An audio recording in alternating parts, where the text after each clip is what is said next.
Welcome back, or welcome for the first time, to Healing the Workplace.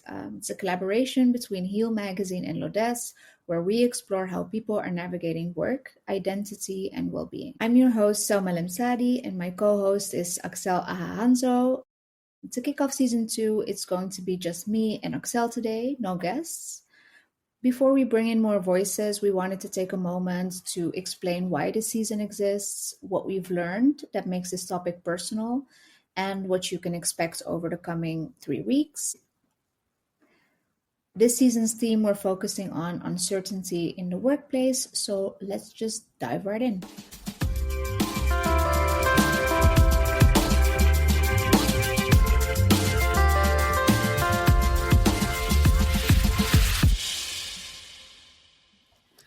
We both came through this work through something, not just towards something. Selma, I'd love to start there. What's your personal relationship with uncertainty at work? What did it look like for you? Well, uncertainty is always there in the workplace. I myself have about like 12 years experience working in various organizations and companies where it wasn't necessarily always clear, and there were a lot of uncertain situations and chaotic environments that we had to navigate. And I think being someone who is neurodivergent, I always need kind of a false sense of control. I over plan for things, I over structure things, and I want to be prepared for every possible scenario. And yeah, that can be tough, if you're not in full control, if you're working with different people, different stakeholders, different departments, where things tend to change at the last minute. So there's a lot of that uncertainty that I had to overcome in the workplace, and also like navigating the rapidly changing world. When I started my career in marketing, it was all about SEO being, searchable on Google. Social media was just on the rise, and that has changed very rapidly over the course of my career. Yeah, and also had to become very resourceful because of it, because of all of these changes. Kind of like building the plane while you're flying it kind of mentality. So that's something that I had to add to my skill sets to be able to thrive in the working environment. Yeah, that's quite a depiction of what uncertainty is for you or looked like for you. I would say that for me, it materialized itself through burnout, but not the kind that arrives, suddenly. It was very slow. It was built up over time in different environments where the core kind of theme or the core kind of like commonality was that change was constant, and but having conversations about change wasn't really easy. And so I often felt like things were not working and that raising issues were felt risky. And there's this unspoken pressure to perform and precisely to perform harder than we already were, especially when things were uncertain, when like maybe there is some financial difficulties in the company, or like they're letting people go, or there's a new tool that's arriving, and then all of a sudden it's adding like pressure and adding expectations to what's already on your plate. And it was as if like showing any kind of struggle would confirm that you didn't belong there. You were just supposed to kind of like suck it up. And I found that the loneliest part of it, honestly, was not knowing when to like stay or when to go, like when to jump ship or not, Yeah. because in this type of cultures, leaving often felt like giving up, and staying was costing me more than I was willing to admit at the time. So I would say that's kind of like, yeah, that's how uncertainty materialized itself within me. And how do we actually define uncertainty? Because I think people use the word a lot without, really stopping to name what it actually is. Yeah. If we brought back the ball to center, it would be that uncertainties when we cannot predict how future events will play out, when we're lacking information that would help us make better decisions, or inform our behavior in a way that's, helpful, impactful, moving the needle forward. And yeah, essentially things feel out of control, and that feeling has a cost on our bodies, on our abilities to show up in our teams, to work effectively, to perform at a level that is good both for yourself and the organizations that you're working for. And Yeah. you, Selma? Yeah, same. I mean, there needs to be a balance, right? There also, I think I always go back to when people used to live in nature. A lot of nature is very predictable, but there would be unpredictable elements into it, right? And I think the workplace is the same. It's if you have a good balance between the predictable outcomes and then um, a few unpredictable situations in between, then it's easier to anticipate. But I do feel like if it's one after the other, and then also outside of the workplace elements that are also unpredictable, it really adds to it. In a way, you're already giving a bit of a wink at what we were discussing this season, right? In the sense that our attitudes towards uncertainty and the climate that is in the uncertain space can make a huge difference in how people deal with uncertainty. And what strikes me about our stories is that none of it is very unusual. What we experience isn't personal failing or bad luck. It's actually a pretty accurate description of what millions of people are navigating at work right now. So let's zoom out and look at why. So while putting this season together, we kept coming back to two frameworks that helped us name what so many people are feeling right now, and we want to share some of them with you. The first one is VUCA, so volatile, uncertain, complex, ambiguous. VUCA. It's been used for decades to describe the pace and unpredictability of the world we work in. And for a long time, it felt enough. But then in 2018, a futurist called Jamais Cascio looked around and essentially said VUCA is too polite. It describes a situation, but it doesn't describe what it actually feels like to be inside of it. So he proposed the term BANI, BANI, brittle, anxious, nonlinear, incomprehensible. It's less of a strategic framework and more of an honest admission. The world isn't changing fast, it's becoming harder to understand, harder to predict, and harder to absorb emotionally. And I think what makes Bunny feels so relevant right now is that most of us have felt it, even if we didn't have a word for it.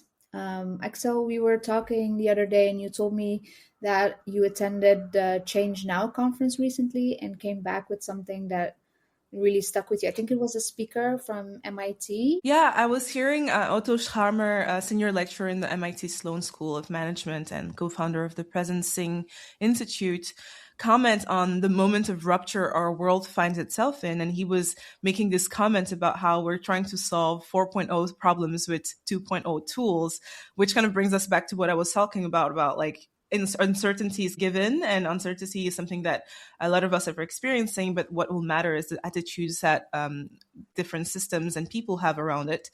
And he was also commenting on like a quote that he had heard, paralleling the statement he made himself about the 4.0 problems with 2.0 tools. And he was quoting that we are being encouraged to shoot for the moon while some of us are still driving a donkey cart. This is an emphasis on finding better solutions, people-centered solutions for the future of our world. And I think that is what both of these frameworks are ultimately looking to do.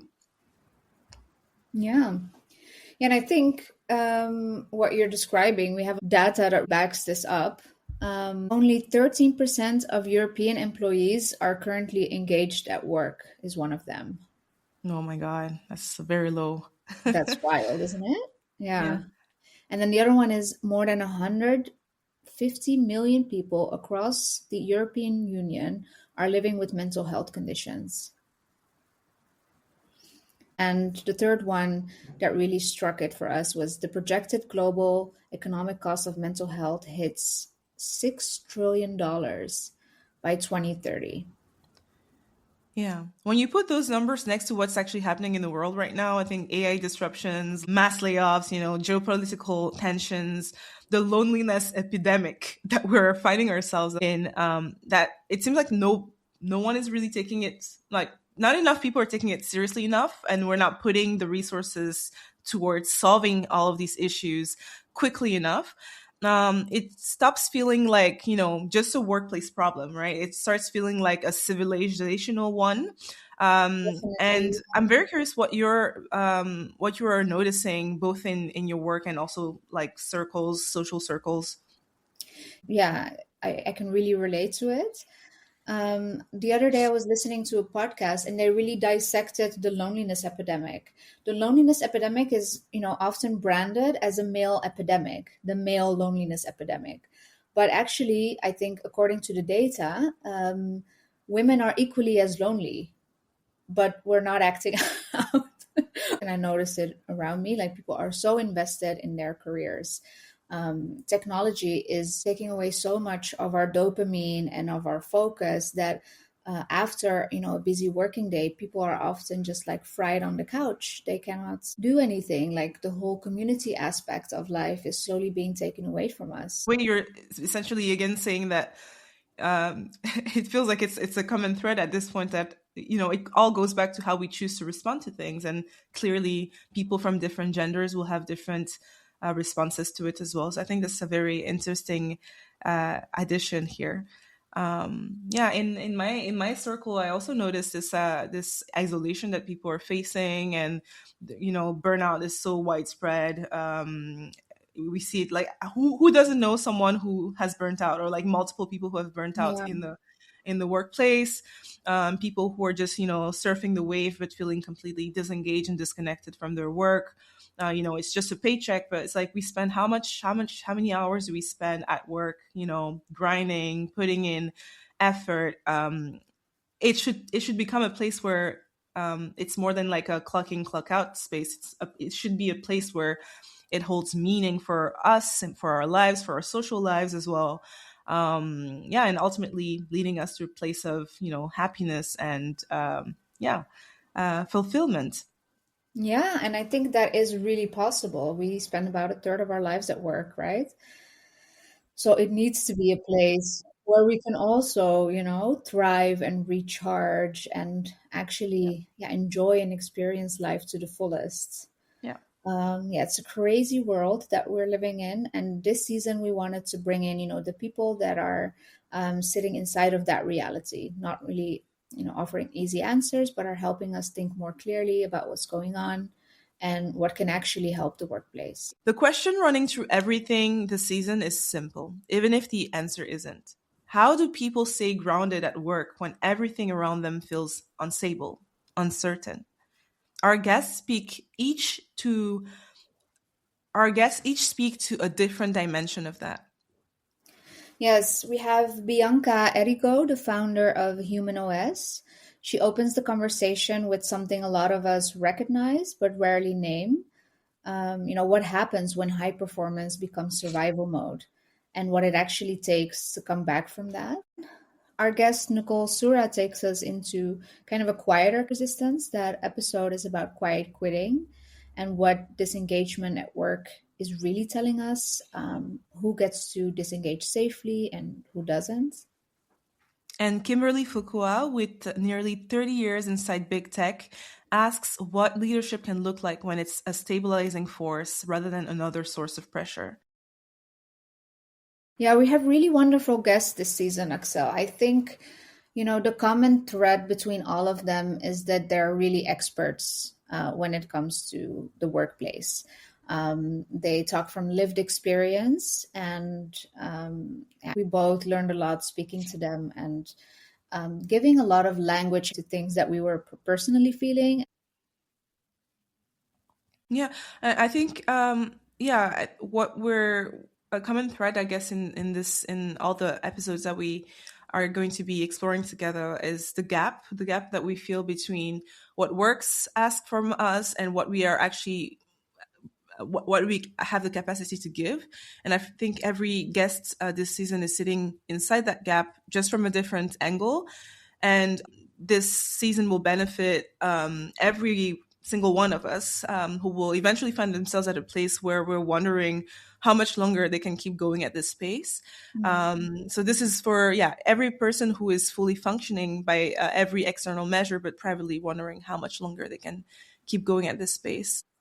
And I think also it could also be for, people who feel like something is wrong, but they're not really sure how to name it yet. People who are asking themselves, is this actually hard, or am I just not resilient enough? This season is for you too. Yeah, we're not here to give you like a 5-step framework on how to solve, workplace uncertainty, or tell you to do more breath work. That's not really what we're all about. This podcast is really about like naming what is actually happening, clearly, honestly, without platitudes, because we believe that's where everything starts: honest dialogue. And again, if you're someone who's performing on the outside and quietly depleted from the inside, we see you. This season is for you. You can find full episodes, articles, and resources at Heal Magazine and Ludes. We will put the links in the show notes as per usual. And if something in today's episode resonated with you, feel free to reach out. We actually read your messages. Thank you so much for listening so far. Thank Thank you. you.